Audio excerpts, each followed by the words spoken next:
Conspiracy theorists are right about one thing: secret societies do exist, and they are pretty scary. Watch your back, your neighbor just might be one of them. We start off this list with the Freemasons. They are the secret society that discovered a huge treasure and hid it in historical monuments around the United States. That's also the plot to National Treasure. Keep watching if you want to know what they really do. Number 5. The Freemasons. Did you know that the Masons actually faked the moon landing? And they were also responsible for murdering Abraham Lincoln? Well, of course, this has never been proven, but these are just some of the theories surrounding this powerful and secret society. But who are they? I, of course, have some real and factual things to tell you, although I know the theories are way more exciting. Freemasonry is the world's oldest and largest fraternity. It's not really secret, obviously, since we're here talking about it, but the group is very exclusive and uses secret handshakes to recognize each other. I read in an article the other day by a journalist who was allowed into a Mason meeting, but not the whole thing. The members told him it's nothing like in the movies. They get together to talk about community service and promote intellectual and cultural activities. They told the journalist that they can't actually talk about politics or religion in the meetings. But then they kicked him out, so we'll never really know what happens. The Freemasons started in medieval Europe as a guild for stonemasons, the people who designed buildings and cut stone. They started becoming more and more powerful and copied some of the symbols and traditions from the Knights Templar from the Crusades. The meetings are full of symbols, signs, and ancient rituals. The all-seeing eye on the dollar bill is said to be a Masonic symbol, but did you know that it actually comes from the ancient Egyptians and Hebrews? However, there are a couple of odd things about the dollar that I'll tell you about in a little bit. Just wait until we get to the Illuminati. So the question is, how did a group that was created by stonemasons become a secret society that is now blamed for masterminding global events? Well, the symbolism and lessons that they supposedly teach and the fact that they don't share what they actually do, of course, is going to make them seem suspicious. In the past, they were trying to bring education to the general public and were probably forced to meet in secret because they were going against the teachings of the Catholic Church. In fact, the Roman Catholic Church actually forbids Catholics from joining the society under pain of excommunication. A long time ago, Pope Clement found out about the Masons and how they were trying to spread knowledge and freedom among the people, probably because somebody blabbed. I'm sure it wasn't all as innocent as it seems, and the Pope didn't like that at all. He said it was some sort of satanic cult that went against God. I could probably also go on and on about the conspiracy theories surrounding the Catholic Church, so I'll save that for another video. The main symbol for the Freemasons is the square and compasses, which are tools used by Masons and architects. The letter G stands for God or geometry, possibly both. Each tool and shape is used to teach a lesson, but don't ask me what they are because I have no idea. Let me know if you do. That, my friends, is probably how conspiracy theories arise with all the symbols, secret handshaking, and whatnot. The Masons have been a powerful force in American history, and people say that the Masons were responsible for causing the American Revolution, especially since most of the founding fathers were members. Over the years, the Masons' power started becoming more noticeable since many famous and wealthy people were members and proud of it. Fun fact: the first third party in the United States was actually the anti-Masonic party, who was getting worried that the Masons were taking over. They actually lost the 1828 presidential election to Andrew Jackson, who was a proud Mason. It actually started when a man from New York broke his vow of secrecy to the Masons and then disappeared. Andrew Jackson is the president they are taking off the $20 bill and replacing with Harriet Tubman. What's interesting to me is that for a secret society, the Masons were pretty famous. Everyone knew about them, and a lot of politicians and famous people were members and proudly talked about it. It's like they have to let everyone know they are in a secret society, but you're not allowed to join. They have to talk about it a little bit. Otherwise, no one would care.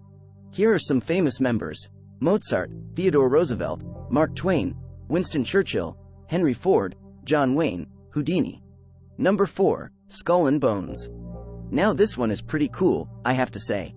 The Order of Skull and Bones holds the title of the oldest student secret society in the United States. People say that it is a branch of the Illuminati and also controls the CIA. Pretty powerful accusations, which the CIA denies, of course. The CIA always denies everything, whether it's true or not, so that doesn't really mean anything. In the 2004 U.S. presidential election, both the Democratic and Republican nominees, George Bush and John Kerry, were alumni of Skull and Bones. George W. Bush wrote in his autobiography, "In my senior year, I joined Skull and Bones, a secret society. So secret, I can't say anything more." When someone asked John Kerry what it meant that he and Bush were both bonesmen, he said, "Not much, because it's a secret." Wonderful. It's been around since 1832, which is pretty old for the US, not if you're from anywhere else in the world where old is over 1,000 years or something. Skull and Bones does a good job of keeping quiet about what they do. In any secret society, it always depends on how well they can keep a secret. They select new members every spring as part of Yale University's Tap Day. This is when Skull and Bones members, and other secret societies, go around literally tapping people on the shoulder as an invitation to join the society. I think this could get confusing really fast. How do you know which secret society is tapping you? Anyway, Skull and Bones also uses Masonic rituals during the meetings they hold in the building that they call the Tomb. Just what I picture, very cloak and dagger. They started keeping the names of the members a secret in the 1970s. In their spare time, apparently, they like to steal the skulls of famous people, like the Apache warrior Geronimo, and hiding them somewhere inside the tomb. Nice guys, super classy. Yale is quick to reply that the tomb is not on university property, so they don't know anything about it. Famous members: John Kerry, George H.W. Bush, George W. Bush, and William Howard Taft. Fun fact, Taft was the 27th and fattest president of the United States, whose father co-founded Skull and Bones. Notice a pattern of fathers and sons here? And presidents. I'll just leave it at that. Number 3, the Rosicrucian Order. Who? Exactly. You probably haven't heard much about this group, but they are the sworn enemy of the Illuminati. Yeah. They are believed to have emerged in the 1600s, or earlier, it's hard to say. They love the powers of the occult and bring together elements of Egyptian and Hebrew wisdom and symbolism, like the Masons. This group is super secret, and the stories and theories can get kind of confusing, so bear with me. Okay, originally the group was so secret that only 8 people knew about it, so in the 1600s somebody published some anonymous manifestos to let people know about this group. Supposedly there was a German doctor and mystic named Christian Rosenkreuz, get it, Rosenkreuz, Rose-Cross, who traveled and studied in the Middle East learning medicine and alchemy, things like that. He tried to bring his knowledge back to Europe, but the years went by and traveling wasn't what it is now. It took years to get around back then.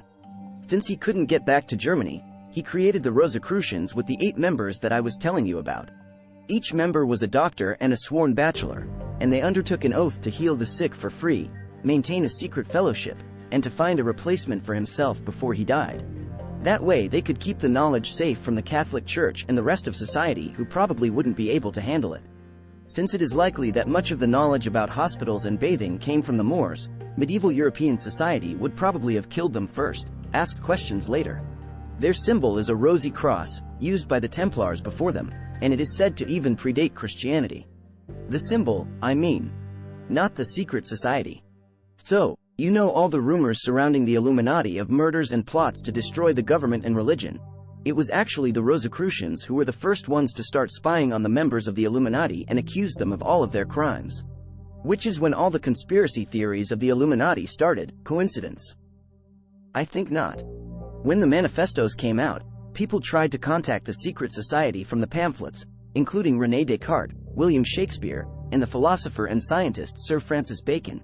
In fact, by some accounts, Sir Francis Bacon was not only actually one of the secret society members, but he may have written the manifestos himself. Confused yet? Some Rosicrucians claim he wrote Shakespeare's works as well. WHAAAA. Famous members, we think: Isaac Newton, George Washington, Abraham Lincoln, Benjamin Franklin, Walt Disney, Napoleon Bonaparte. Number 2, the Bilderberg Group. This secret organization is different from the others since it isn't really a club or official secret society. The Bilderberg Group is a name given to a circle of around 120 highly influential people who meet each year in private, with strong government sponsorship and military security, to discuss global issues. According to the Bilderberg Conference website, it is the annual forum for informal, off-the-record discussions about global trends and the major issues facing the world. Wow, that really clears it up, doesn't it? Attendance at these world-class conferences is strictly by invitation only. Invitation by whom? The first meeting was held in 1954 at the Hotel Bilderberg in the Netherlands to help improve relations between Western Europe and the US.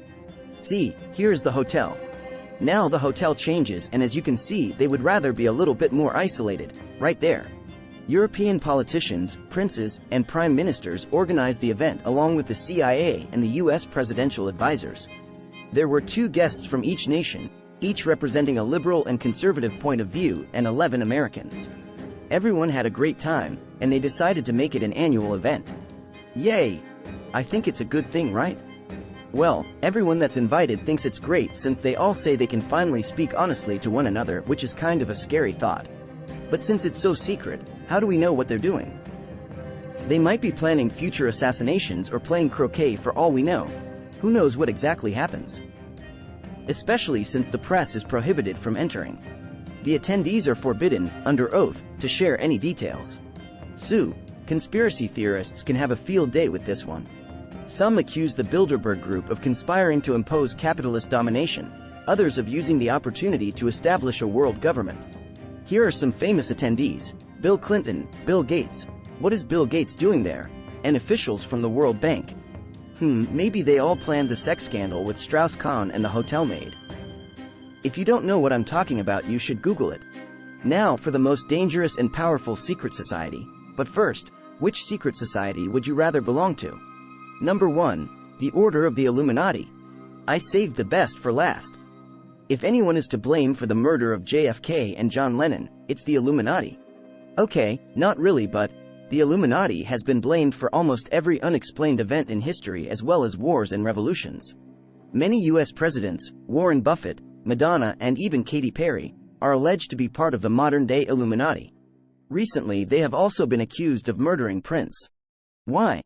I'm not sure, to tell you the truth. There are many groups called Illuminati throughout history, but what most people refer to is the Order of the Illuminati, that was an elite organization founded in Bavaria focused on enlightenment. It was originally founded as a secret society in 1776, keep this date in mind, with the goal of bringing about spiritual and political change.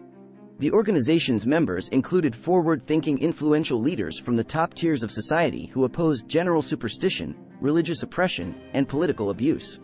So far sounds good to me. The group grew quickly as progressive politicians and influential intellectuals joined, and it became a powerful political force throughout the world.